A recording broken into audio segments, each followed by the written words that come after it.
We are here today with my friend, the Dr. Alena Zachery-Ross of the Ypsilanti Community Schools. Thank you so much for being here today. Glad to have you on the podcast. Thank you for having me. You are so welcome. So this is our IEI Superintendent Stories, but it's elevating stories from the field or sharing stories from the field. So thank you for taking your time to share those stories today. So we want to jump right in because we have a lot of cool stuff to talk about. And honestly, with it being Women's History Month, I think I want to start there. All right. Yeah, let's start with Women's History Month. So you've done a lot of work, not just in your district, but really across the country in mentorship, whether it's working with students to mentor students, whether it's developing and creating mentor programs for students, or whether it's mentoring other superintendents or rising superintendents. What does that mean to the work that you do as a leader? As a leader, you know what? I'm so glad that you asked the question first, because I think that oftentimes we have our heads so into the ground, into our daily work, that we don't take an opportunity to look up, to think about what is the legacy, how might we have grown to be in the positions we are, and then what can we do about it. And so I get to think about, as I reflect, I know I didn't get to this position by myself. There were people who nudged me, who saw talent before I saw my own talent, and then who walked the walk. And I wanted to be like them. And so as I reflected on that, and I continue to reflect on that, I want to do the same thing for others. I know that I'm not going to be here forever. And so in order to be able to have leaders for the future, we've got to be intentional about seeing them, providing opportunities, allowing them to see their gifts, shining that mirror to them, and then being that listening ear to help have people learn from the mistakes I've had. If they don't have to live those mistakes, definitely don't want them to. So those are the things I think about, like how can I develop, how can I be a model, and then how can I provide opportunity, because I need to give them that seat at the table. Yeah. And how do you think about, sometimes looking at those leaders that may be considered atypical, right? And making sure that they're a part of the conversation, or they're given opportunities, or they're in those pipelines that maybe they didn't follow the traditional routes in order to get there. Absolutely. I think about every time I meet somebody, I know that all of us have individual gifts and strengths. And so I look at the strengths people have and try to help them soar with those strengths. And so is there a opportunity where they can use their business acumen? If that's the case, provide them with make that bridge, help them have that connection. If there's a speaking opportunity, recommending them for that opportunity and bringing them into rooms. That's why I think it's important for us to be in rooms, so that we can make the recommendation. It's not for to lift ourselves, but it's to give that different lens. Because oftentimes the quiet person, the person who may have ruffled someone's feathers once, they're the ones who are not provided that space. But if we have an opportunity to give the recommendation, to offer that space, and create it in a way that's meaningful, Right. and to remind people, you know what, you need to go ahead and apply for that. You need to let someone know that you have that ability.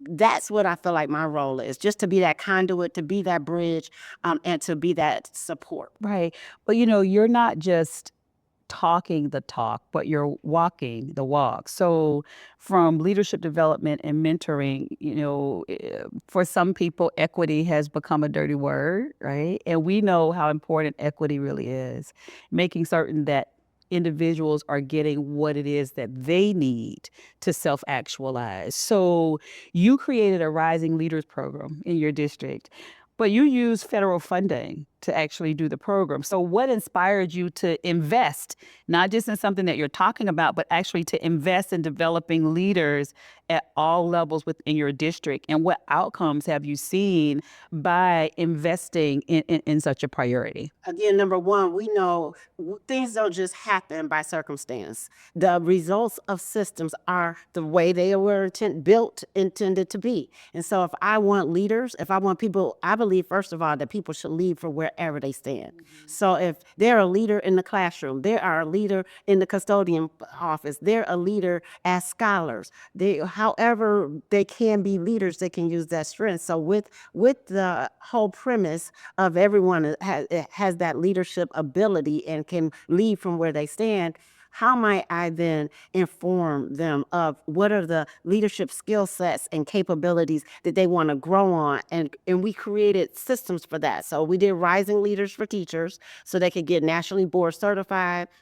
They went through training like cognitive coaching so they can coach one another, coach and have a skill set about it, not just a hope that it works, but lead them.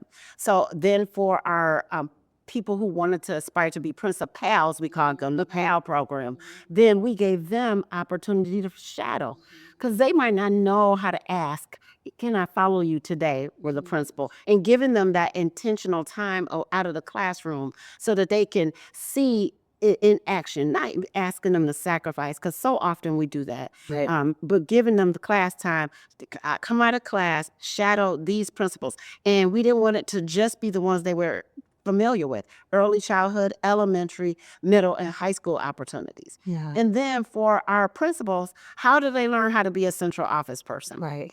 So we had the Rising Leaders for Central Office, and they had outcomes and projects for each one of them, but they went to the business office, they went to human resources, they went to assistant superintendent so they can see different lenses. And the outcomes, number one, we have people in Rising Leaders who did get their national board certification. Wonderful. And that's, again, not as likely in more urban districts. So we were really excited to have that national board certification to really enhance that teaching and learning aspect. Yeah. Secondly, we've had people in the Rising Leaders program who wanted to become principals who now are principals in the district. So people can see that we are developing and we will support that. And then those who were principals who are central office, we see people who are now in the central office. And we don't have to start from the beginning now. They've all had a baseline of training. They all already have relationships, which we know is critical in leadership. And I am able to retain staff. And we know also in smaller districts, when they don't have the ability to have that actual formal role, Right. if they see themselves as leaders through our Rising Leader program, and they stay in there every year. We each cohort, but then they come together each year to support one another. And those people have stayed. We are at a high 90% of staff who stayed throughout the program. They continue to teach in the district or they continue to lead in the district. And that research on the stability of leadership, the stability of teachers really transcends to academic achievement. I have to ask you one more question related to this as well. So you are, as I said, walking the walk. You're talking the talk, but you're also walking the walk, and you're putting dollars into the importance of mentorship. How important do you think it is for your staff and for your students specifically to see you as a Black woman leading in their own truth and the work that they're doing? How important is that? Oh my goodness, it's extremely important to see me as a leader, being a woman, being African American. First of all, you can see it when our scholars notice. They notice what we look like. How do you know they notice? They talk about it. The younger ones talk about it. They talk about how you dress. Oh, are you the big boss? I love your hair. Yeah, I know her here to want to touch you. Yeah. And you can see just something about their faces change when you're in their spaces and their environment. For the older ones, I have a recent situation that just happened with my podcast class. That program, we've been highlighting them and lifting them up. I had a state of the district address in which they were part. I brought them in and had scholar voices. And the next day they brought me this lovely card. Oh, they said thank you. And in it, they lift up. I'll just say a few words. It says, when there is a Black woman, there is, and it's underlined, magic. Oh, wow. It says, the waves of your leadership are felt far and wide.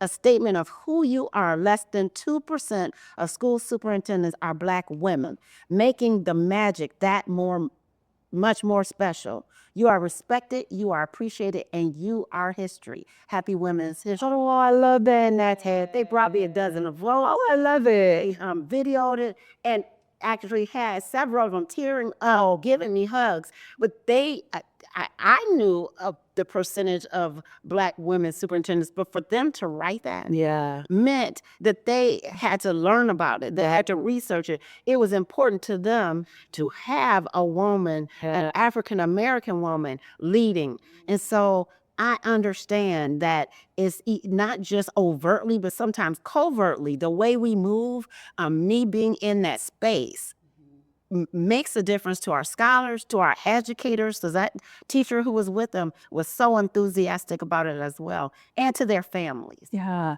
So thank you for sharing that. Thank you for sharing it. And it is important. And we do bring the magic. That's what we do. We bring the magic and feel good about it. So to all of our sister soups out there, remember that. So, but one of the things that we also notice is that we're in a space where all of us, whether you are leading, directly or indirectly, are navigating the political pressures for our students and for sometimes the polarization that's happening for our school districts. So when you think about that, how have you managed to stay focused on your core mission of one of your core missions of educational equity? I'm bringing up equity again, of educational equity when facing some of those political pressures, whether it's budget crises and then conflicting demands. How are you really making certain that you're staying focused on your core mission that also is centered around equity? You know, the first thing is you have to have that core mission. And I think oftentimes we go on some of our individual thoughts and beliefs. We got to know, not think or believe, just know, and be clear about our mission. And then is everybody else clear about it in our organization? Is my board and I, our mission and vision aligned? And then I bring that to our staff. The other day, we just talked about it. I said, now, when guests come to your house, do they tell you how to change your paint in your home? They're guests, right? They aren't supposed to. But we bring in our Great analogy. Yeah. his community partners and political out there, what's happening. And then we want to change what's happening in our house. But this is our house. Our school is our house. And so whatever goes on out there is not going to have us change our core mission and vision. And so when they come, we have to share what it is. We got to go and say, hey, this is what our beliefs are. Hey, I give them our strategic plan. I talk to them about this is the what, but let me tell you the why. Let's connect it to the profile of the graduate. Let me tell you why we believe this.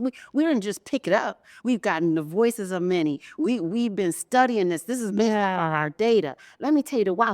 So now we can talk about the how. Right. Our how is going to be aligned to our what and our why. Yeah. And so if we're clear about that, we're not going to be shaken like a tree. We're going to be planted like, a tree that's not grounded. We're going to be planted and rooted in our beliefs and in our values and our mission. And so when those things come, we can check what's happening politically to what's happening with our mission, our vision, our strategic plan. And if it doesn't go with it, we highlight out there. Yeah. In conversations we've had, you've mentioned the importance of being a stable force in the community. So thinking about that, and you're right, like everybody shows up with a strategy or they show up with the answer to the paint that you need on your wall. I love the analogy. But how do you communicate with clarity and authenticity during times of uncertainty? So if you're talking about whether it's the fuzziness of budgets, whether it's the change in policies, whether it's unfunded mandates, how do you make certain that you're doing that communication with your external people while you're still keeping the main focus the main focus? Yeah, I think number one, knowing that you must communicate. So communication and our roles are so key. And so what I do is I find out where is it that they're getting their communication and what's I look for the misconceptions, and then I'm honest with them. I'm authentic with our community, and then providing opportunities for that two-way dialogue, even if I don't want to hear it, because I can dispel those myths. I can ensure that if I do need to pivot, that because I'm in a space and I'm hearing from folks, I might be going down the wrong direction. So I'm able to check what they're saying against what I'm understanding. And so making sure that I'm truly listening authentically. They talk about this is a Chinese symbol that says in order to really listen, you've got to have the eyes to see, the ears to hear, and the heart to listen. And so I don't just try to go in there listening to respond, but really listening to understand and to have that heart, and bring in all of that aspect. Because if I'm looking at it and I'm sharing and they saying, like, what's that no about? Let's question, let's lean into it versus pulling away. I think oftentimes leaders pull away from things that might look like conflict, but all conflict isn't bad. Right. They might have a different perspective, a different idea. Our message might not be coming across through. So what is it that they're having that tension about so that we can move that stuck energy? Right.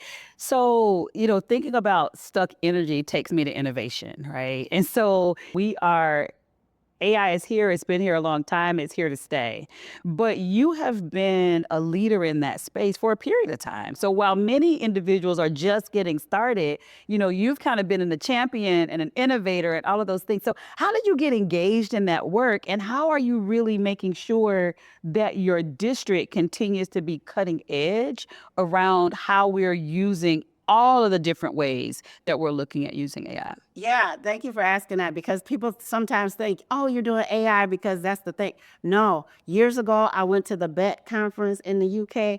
And when I got there, teachers were already having gardens of classrooms with AI assistants. It wasn't generative, but they were still AI tutors, AI ways in which they were lesson planning. And at that time, it was all these ministries of education, but the U.S. Department of Ed was not there that year. And I said, oh my goodness, if all these countries are ahead, what's going to happen with us? Then I came back and I made it even more personal because as a superintendent, if all these other scholars are learning about these things and teachers are in my district that have a lot of scholars who are in low socioeconomic status, who have the highest mobility, that are very diverse, those are the people most likely that's not going to learn about these things. Then they are the ones. I don't want them left Access. so that was the first thing. Right. They got to have access Yes. to not leave my district, and they don't know, they're not prepared for the world. So that was the driving passion. What we've been doing now is saying, okay, we thought my first conception was that let me make sure are my educators, because if the educators know, we can get to the classrooms. Well, that's been going well, but more slowly than I wanted to. And so how do we do that while educating, while dealing with these continuous changes, while needing to get to the scholars? So we've started now the AI Ambassador Program, and it actually is about to be awarded at ASU because now our scholars, we're working directly with our scholars, teaching them about skills, about AI, about the ethics, integrity, everything they need to know. And then they're teaching their teachers and their peers. And so it's a structured way. It's a way in which our union has been excited about it. And the scholars are excited. They're like, no, this is how we make the decision to integrate AI. This is when we make that decision. And so they are helping their teachers to plan, to lesson plan, and to do to learn all of the things. And they've been wonderful, wonderful, wonderful scholars. And I made it specific to your school district, but you're actually a voice in this work across Michigan, across the country. You've done international work around it. What's your passion around it? I'm learning so much. I'm learning about the biggest thing we hear from educators is that their plate or their platter is so full. And I'm learning that, oh my goodness, this tool will support you. This tool will support you. This thinking about how to use that human in the mix can support these scholars. What are we doing with our MLs? There's a way for that. What are we doing with our special ed population? There's an answer for that. And so as I'm learning how to support people, then me getting skilled up supports people in my district, people in my state, people in our nation. And then when I go out, I learn from others. Yeah. And I can take it right on back Yeah. and recycle it so that my scholars can benefit. So the more I learn, the more others can learn from. So as a system leader, how do you then deal with also the rising concern of AI not just becoming a support or a complement, but becoming the replacement for the work that's done with educators? Yeah, what I continue to tell people too is that we look at AI and think about what problem we're trying to solve. And so when I'm talking to my educators, I'm like, how are you using this? We're going to always need you as the human thinking about what problem are we solving? This scholar has these strengths, but they also have these weaknesses. do we use AI for that, or do I use something else? Reminding them that teaching is an art and a science, and that one of the tools that they use are the AI tools. And the more tools they are aware of, the more flexible they are. So I tell them all the time, the most flexible person in the room is the most resourceful, and I want you to be resourceful. And so when we bring the lens of reminding us that teachers are the magic, they're the most important part, then they're like, yes, I am. And I want to make sure you're skilled and ready. And yes, I want to learn. Yeah. So that's what we do. And the other thing, you talk about, people think about that as the problem. The other thing we're noticing as a problem with AI is we're looking at these data centers. Yes. Data. So what we've done is, if that's the problem, how might I work? So we're talking now in contracts about preparing our scholars to work at them. If they're going to be here, how then do we use it so that they can be the ones looking at how much water usage it is? They can be knowledgeable that there are benefits about AI, and there's also going to be some weights, some challenges. And so I want them to be in the midst. So as they've been putting those data centers there, we're writing programs, educational programs to prepare them to work. Wonderful. So it's preparing. I was talking to someone in one of the other podcasts that we've done, but it was really thinking about preparing students for the jobs that don't exist yet, Absolutely. right? Or the abundance of those jobs. So that's so important. Thank you so much for your time, but more importantly, thank you for what you do every day. Thank you for the way that you support others. Your heart is such a giving heart, and that's so appreciated. And you have withstood the test of time. And I think that it's important to recognize that as you're doing the work and you're supporting others and you're mentoring others, you're in the middle of the work too. And so you also having that support is really important. So I thank you. Because you do the same thing, and thank you for continuing to be an inspiration. Oh, wow. You don't have, it reminds us you don't have to be sitting in the superintendent's seat. Your gifts soar anyway. Wow. And you believe in us and support us. So thank you for always being hand in hand, not trying to be in front of us, and working hand in hand. Oh, wow. Thank you so much. Oh, thank you so much. It just warms my heart. So this is the end of where we are today. But I do think it's important that, if there are questions, and I don't know that, some of our counterparts recognize that, but you're one of the leaders, one of the leading voices in AI right now across education. And so really making certain that folks are able to reach out to you, look at the work that you're doing, from the work that you've done in Michigan to what you've done with ASU GSV to what you're doing with, the Google networks, all of those things. Like, you're minimizing what it's about, but I know some of that. And so I feel really good about it. So just thank you for what you do. And if you have questions around anything that you've heard today, reach out, because what I do know is she will respond. So if you reach out, you have questions, she'll make sure that she responds. Thanks for allowing us to elevate your story. Thank you. All right. Thank you. Thank you.